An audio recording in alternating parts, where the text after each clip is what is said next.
Very much, Madam Deputy Speaker. When we stood for election, we promised change, real change that would improve life for people in every part of this country.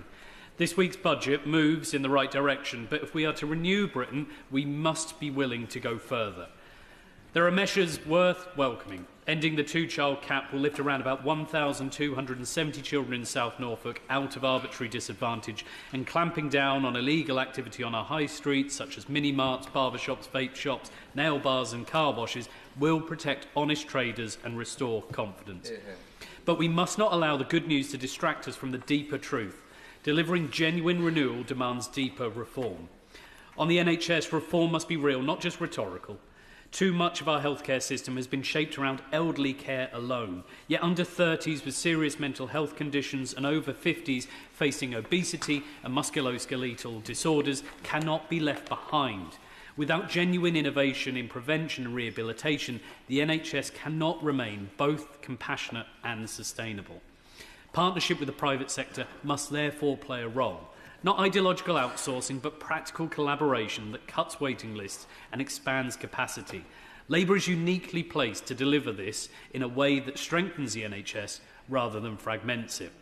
Welfare reform must also return to its original purpose, helping people rebuild their lives and get back into work. A modern system should be humane and empowering, not defined by complexity, stigma and delay.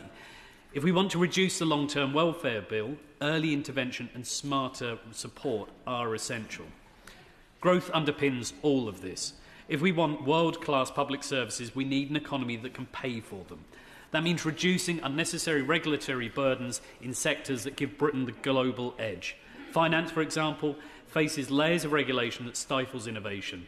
A party serious about renewal cannot shy away from bold deregulation where it is justified. Tax choices must be part of this honesty.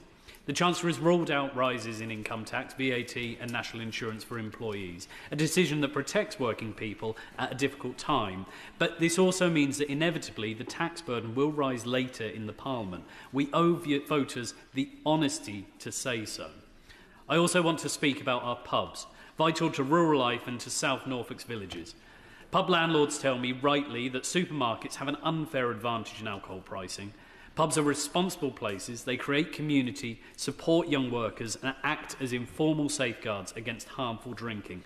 I would urge the Chancellor going forward to explore creative VAT options for high street institutions. Finally, farming. After 13 months campaigning for a fair inheritance tax treatment for farms, I welcome progress, but it does not go far enough. The forestalling clause traps farmers who may not have 5 or 7 years to wait, including those who are terminally ill. It is unfair, it is unjust, and it threatens the foundations of our food security. Labour can once again be the party of rural Britain, but only if we protect the family farms we depend upon.